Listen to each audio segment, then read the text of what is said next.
एक बार एक हंस और हंसिनी हरिद्वार के सुरमय वातावरण से भटकते हुए उजड़े वीरान और रेगिस्तान के इलाके में आ गए।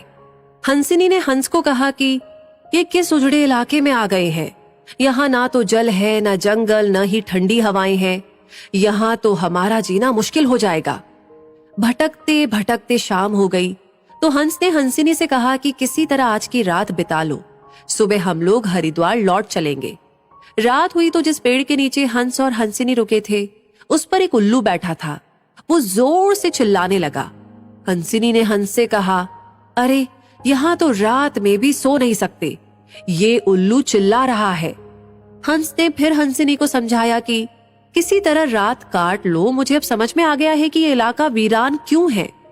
ऐसे उल्लू जिस इलाके में रहेंगे वो तो वीरान और उजड़ा ही रहेगा। पेड़ पर बैठा उल्लू दोनों की बातें सुन रहा था। सुबह हुई, उल्लू नीचे आया और उसने कहा कि हंस भाई, मेरी वजह से आपको रात में तकलीफ हुई, मुझे माफ कर दो। हंस ने कहा, कोई बात नहीं भैया, आपका धन्यवाद। ये कहकर जैसे ही हंस अपनी हंसिनी को लेकर के आगे बढ़ा, पीछे से उल्लू चिल्लाया, अरे हंस, मेरी पत्नी को लेकर कहाँ जा रहे हो? हंस चौंका। उसने कहा, आपकी पत्नी? अरे भाई, ये हंसिनी है, मेरी पत्नी है, मेरे साथ आई थी, मेरे साथ जा रही है। उल्लू ने कहा, खामोश रहो, ये मेरी पत्नी है। दोनों के बीच विवाद बढ़ गया। पूरे इलाके के लोग एकत्र हो गए। कई गांवों की जनता बैठी, पंचायत बुलाई गई, पंच लोग भी आ गए।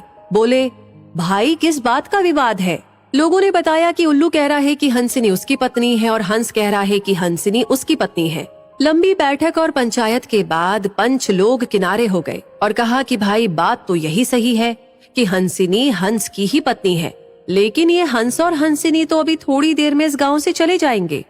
हमारे बीच में तो उल्लू को ही रहना है, इसलिए फैसला उल्लू के ही हक में सुनाना चाहिए। फिर पंचों ने अपना फैसला सुनाया और कहा कि सारे तथ्यों और सबूतों की जांच करने के बाद ये पंचायत इस नतीजे पर पहुंची है कि हंसिनी उल्लू की ही पत्नी है और हंस को तत्काल गांव छोड़ने का हुक्म दिया जाता है। ये सुनते ही हंस हैरान हो गया और रोने, चीखने और चिल्लाने लगा कि पंचायत ने गलत फैसला सुनाया, उल्लू ने मेरी पत्नी ले ली। रोते चीखते जब वो आगे बढ़ने लगा तो उल्लू ने आवाज लगाई, ए मित्र हंस, जरा रुको। हंस ने रोते हुए कहा कि भैया अब क्या करोगे? पत्नी तो तुमने ले ही ली, अब जान भी लोगे क्या? उल्लू ने कहा, नहीं मित्र, ये हंसिनी आप ही की पत्नी है और हमेशा रहेगी। लेकिन कल रात जब मैं चिल्ला रहा था तो आपने अपनी पत्नी से कहा था कि ये इलाका उजड़ा और वीरान इसलिए है क्योंकि यहाँ उल्लू रहता है। मित्र, ये इलाका उजड़ा और वीरान इसलिए नहीं है कि यहाँ उल्लू रहता है।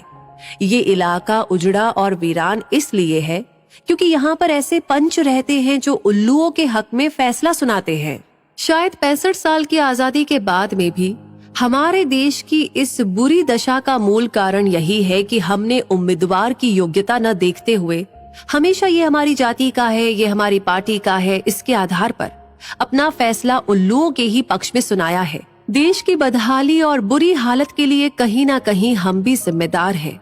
तो दोस्तों, इस कहानी के बारे में सुनकर आपको क्या लगता है कमेंट सेक्शन में लिख करके जरूर बताएं। लाइक ऑलरेडी कर दिया है तो शेयर करना ना भूलें और हमेशा ऐसी कहानियों के लिए, इंस्पायरिंग कहानियों के लिए हमारे पेज को फॉलो करें। मिलेंगे बहुत जल्दी ही, तब तक के लिए आपसे कहूंगी धन्यवाद।